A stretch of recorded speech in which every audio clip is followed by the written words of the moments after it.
Design. Welcome back. I'm just going to preview over what you may need to review for yourself with this reminder video, and we're going to walk through it. And if you have any questions, you can always email me or Schoology message me, as well as go back through this video as you would like.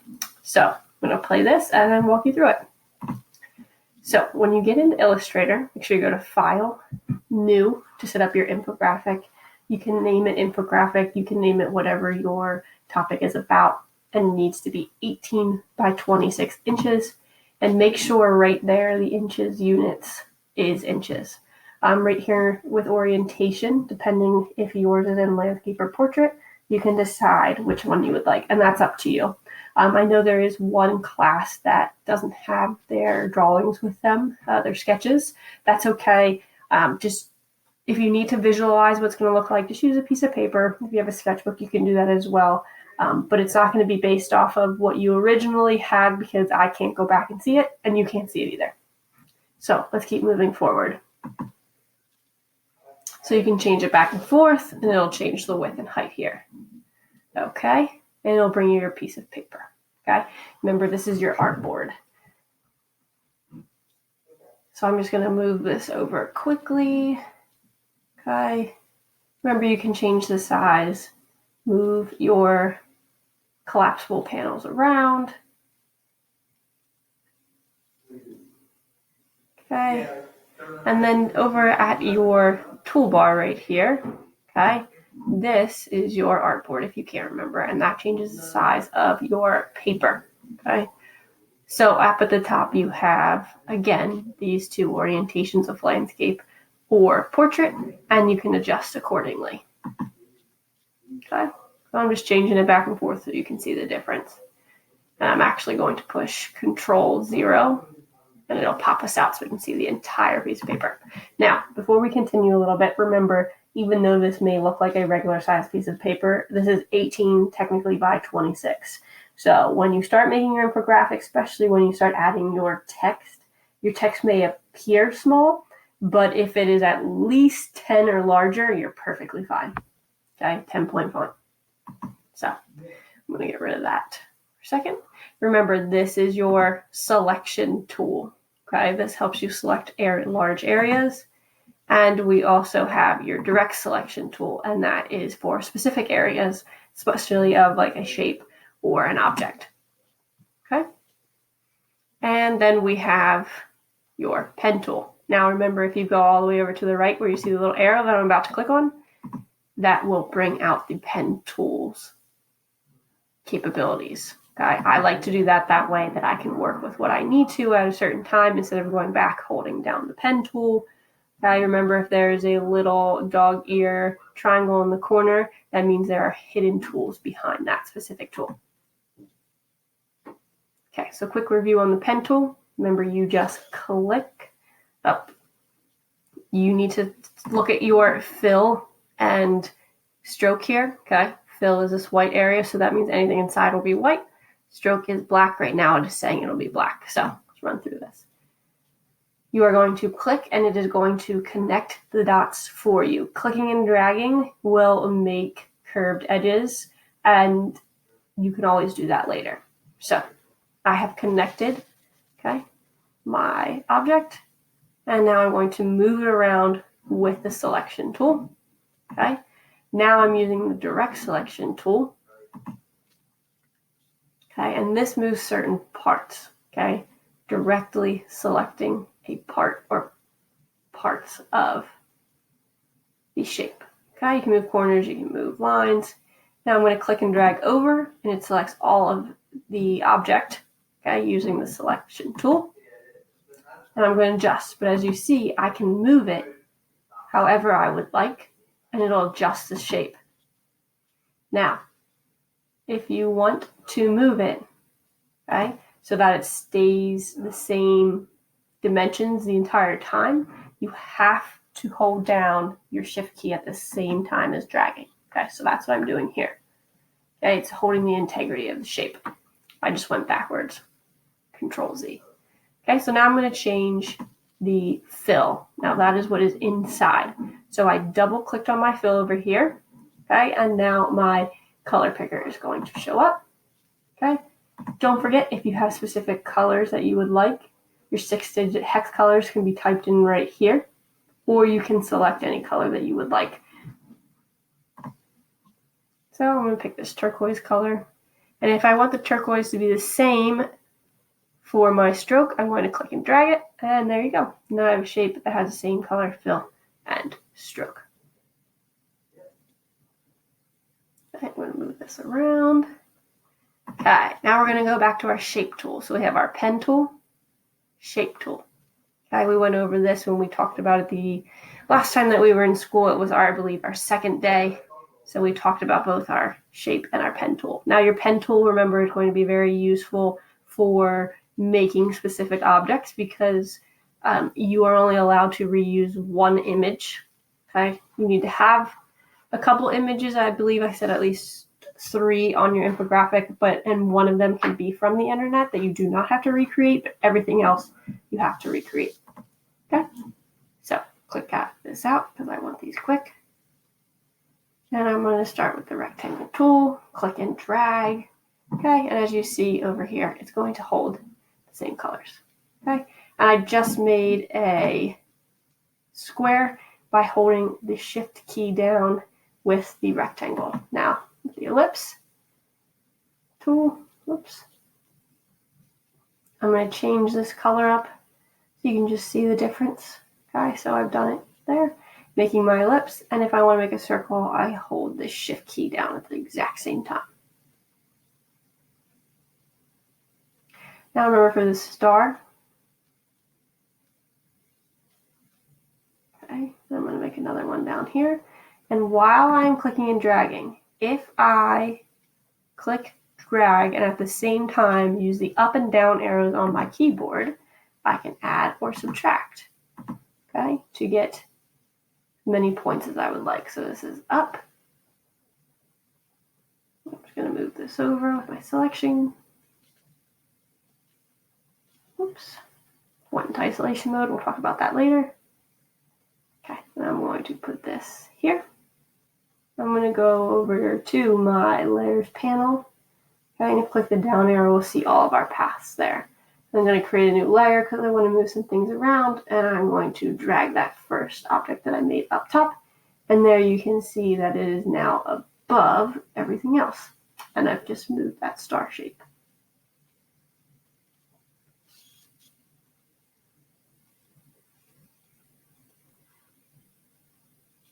Okay, just moving things around so that we can work with them.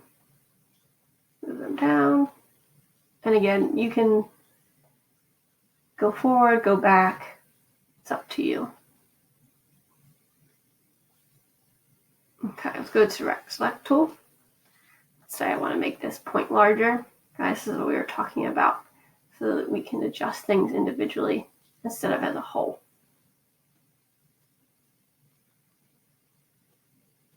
Sometimes you'll have to double click the anchor, as you just saw I did, so I'm on an anchor point right there.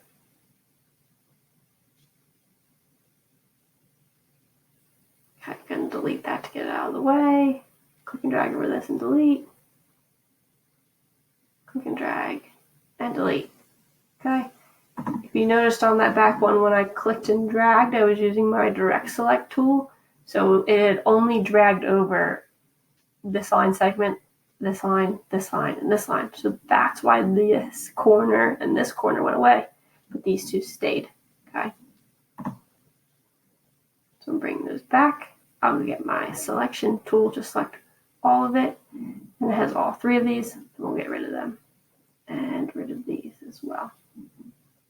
Okay.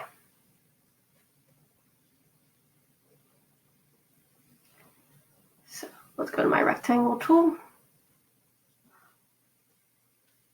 and I'm going to make a colored area. So I'm going to click and drag, let go. It's going to show 2 colors that I have down here, and I want to change the fill and the stroke. So I'm going to change the stroke first. Make that a yellowish color. Okay. And then drag it up.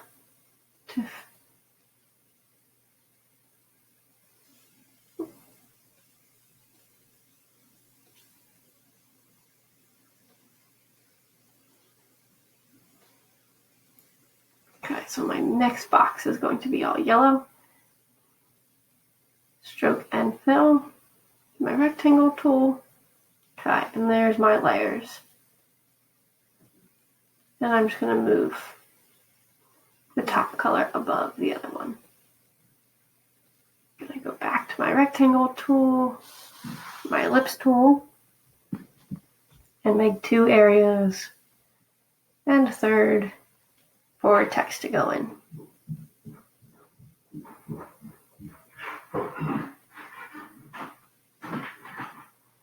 Okay, I have this circle over here and I'm going to change its color. Okay. I'm going to use the eyedropper tool to get the exact same color. Okay, I have to come back, take my selection tool and let it know that I want this circle to change. Use my eyedropper tool, go to the colors I would like, and it copies both the stroke and the fill.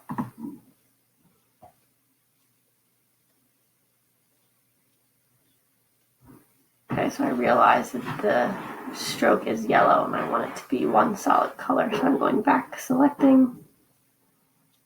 I'm going to select both of them and I'm going to click and drag the fill into the stroke, and now they're changed to just blue circles. Now, that was your text tool. So I'm going to show you the 2 ways to fill text in. So I'm going to click and drag here to make a text box, and you have to click and drag to make a text box. If you don't, okay, it'll just start typing and then you won't be able to adjust it, or you'll have a more difficult time. Up at the top here is the font size, and you can change it to any font size that you want. So I went to 95. I'm going to type out my infographic.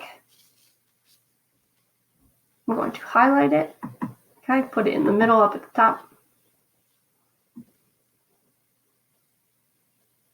Make this a little bit larger. I can press up to, which help me see how high I want to go. I want it to all be on one line. Okay. And then if you just click on the font and highlight it so that it turns blue, you can then use your up and down arrows on your keyboard to go through all of the different fonts, just like I'm doing here. Let me find one quickly. Sure. And we just need to make it a little bit bigger. Remember, you only want to use a max of 2 fonts. Okay, I'm going to change the fill color because it is not technically a shape. Okay, texts are not shapes just yet. You have to go to create outlines. They only have a fill color. They do not have a stroke.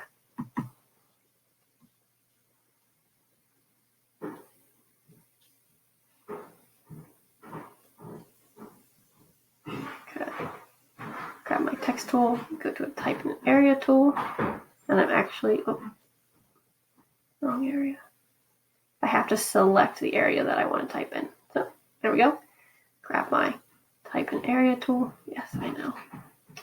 Okay, click up the top. Obviously, you can see that it's very large. And I'm going to change the font down to, sure, 50%. Now when I start to type, it will follow. Okay, and it will stay inside of my area because it is a text and an area tool. Okay, I'm going to change the font. You can change up the alignment, and you can change what font you would like as well by highlighting and then clicking up top. Okay, now if you see, it got rid of my actual original circle, which is fine. Okay, because it was typing within that. So I'm just going to adjust this here and pull it out. Move it over. And, okay.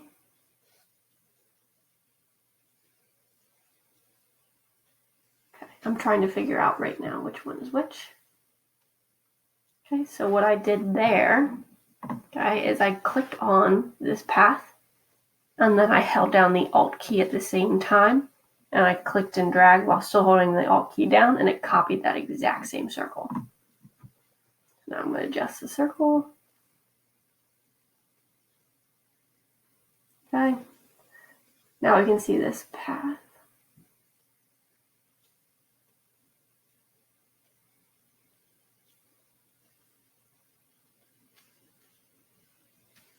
I'm just moving this around. Okay, I want to make sure it's still there. I was clicking on the wrong one. There we go. So I need this hello to go above that path. There we go. I'm going to move that into the center of it somewhat. There we go. Okay. And there's text inside shape. File place. Okay, file place is used to grab a photo. So I'm going to grab a photo down here. So clip art. Grab the brain. Place. Okay, now we're recreating this photo. We are not using it. So I can use the photo. I don't even care about this background right here.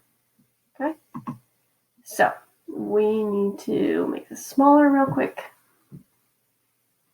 And you can always adjust it afterwards too, but I need to make a new layer because I'm going to be putting this image, okay, which is selected right there in red, you can see it, and pull it up to my new layer that I've just made. And then I want another new layer because I'm going to come over and enter into isolation mode. Okay, and it gets hazy. So I can zoom in by holding down Control+. Move this around a bit. Okay, now I'm going to use my pen tool to go throughout. Now you will notice I am not going to make curves here just yet. I'm just going to where I believe anchor points should be, and then I'm going to adjust those anchor points. Okay, so I want the color of my stroke to be evident to you all, so I'm going to just change it up real quick. Okay, here we go. So I'm starting and going around the brain, and I'm only going to the points. I will later change the tops, basically of these triangles without the bottoms, to corners in it after I get the whole entire way around. And I can always adjust these later on with my direct select tool and move them if their placement is not correct. Okay, so I edit and undo. Added a new one. Still going around. And you'll get the gist of this. Some things, your objects are going to be harder than others. If you remember in class, we actually used shapes to make the Red Cross truck as well. Okay, so now, okay, I could move the whole thing, but I'm actually going to expand the width of the stroke. And now I'm going to use the Convert to an Anchor tool and click and drag, and the two handlebars will come out, and I'll adjust it so that it copies the image below. So click, pull out, click and pull out, click, drag. Okay. See, I'll have to adjust that one later as well.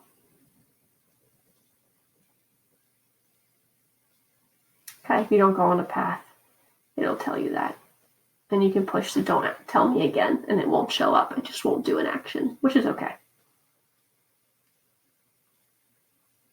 So I'm going to go all the way around this so that we get the outline of this brain almost equal, not fully exact, and that's okay too.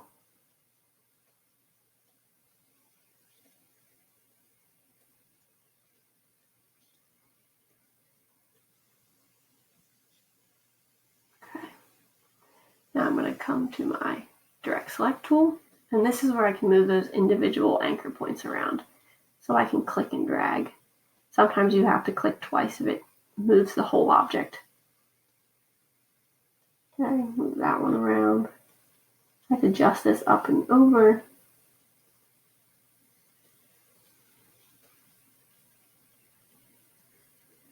You notice I click on this one handle. I can move one side.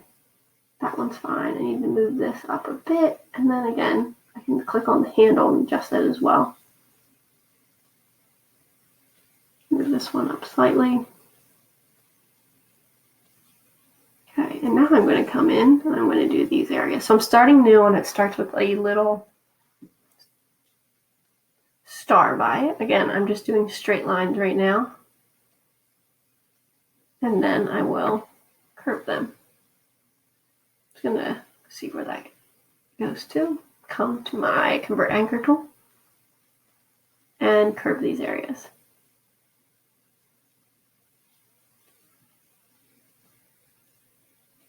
Okay. Again, you can say don't show again.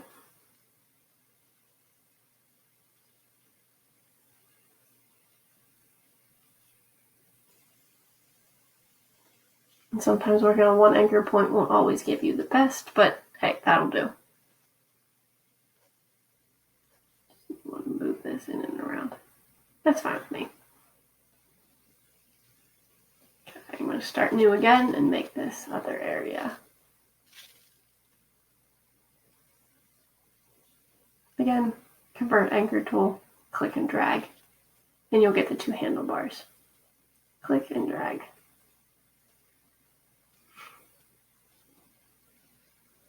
Okay, I'm going to click on both of these by holding down the Control and this as well, and push Control J. It's telling me they don't line up. So that's okay. No one's going to notice anyways. So here I'm going to try to be finicky with it and make them line up.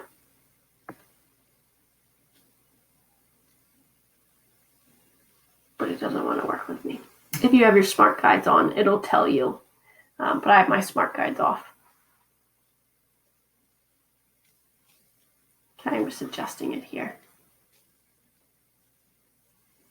Again, I selected, held down Control, and it will select both. And now, I'm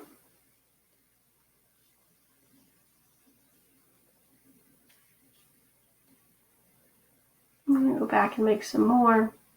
Again, if you have two objects and you want to connect them, if you highlight or grab them both, you can push Control J to join them. Sometimes it works, sometimes it doesn't, only because your actual anchor points are not on each other. So, real quick, pause this. We have selected this area right here, okay, because we need the ends to be capped and rounded. So I've gone over to my stroke panel, and remember, if you can't find this, you need to come up to Window, and anything that it has a blue check mark by it means that you are going to see it over to the right. If it's not checked, it means it's hidden. Okay, so I've come to my stroke, and these are the different caps you can have. You can have corners as well. Okay, so you have rounded corners, and you can have cut off at an angle corner. Okay, so there's 3 different types of corners. So I'm going to make these capped with rounded, and I want to make sure each of these is as well. And you'll see them change. Just like this one, and round cap as well. Perfect. Okay, so the other thing you can do is if you don't want to use the pen tool, you can use the paintbrush tool. So I'm just going to come and trace it, and it'll adjust itself, as you'll see. Again, trace and adjust. Trace and adjust. Do a couple more here. Perfect. Now, if I come back and select all of these and go to the stroke, I can make them larger as well. Notice that they already have caps over here, okay, that are rounded. That was a pre-selection. So now I'm going to use my direct select tool to just adjust some of these. As you can see, they weren't lining up correctly. Whoops, move the whole thing. This is what I was talking about. Let me get out of this real quick.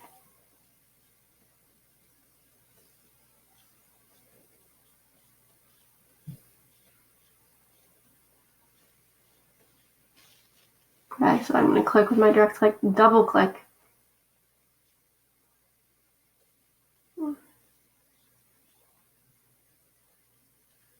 There we go. Just have to double click. Okay, I'm going to do that here. And I need to fix 2 over here as well.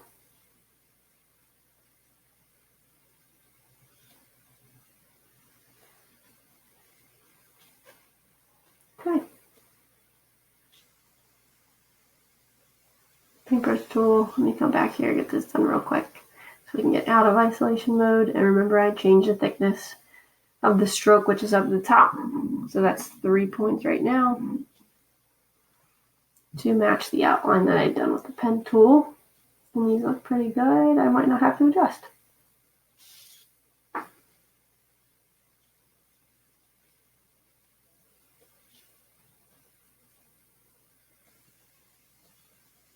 Okay.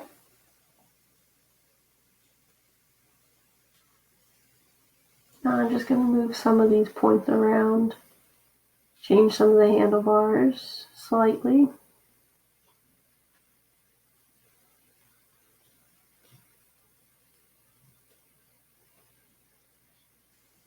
Again, doesn't have to be perfect.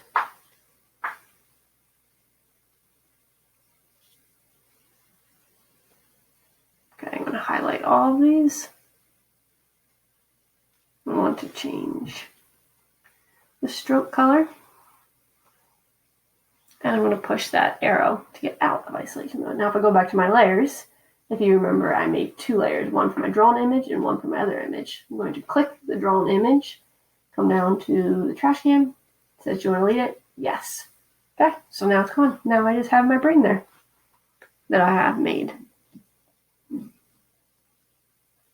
Move that around wrong. Okay, so remember, always use your layers. Each one of those paths is now right there in that specific layer. Okay, if I just want to work with a certain layer, I can lock the other ones. Okay, so now when I drag over and move this,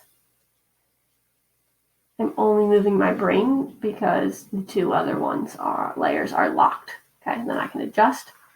If I then hold down the shift key while I do so, I won't lose the integrity of the shape, just like I'm showing you here. Okay,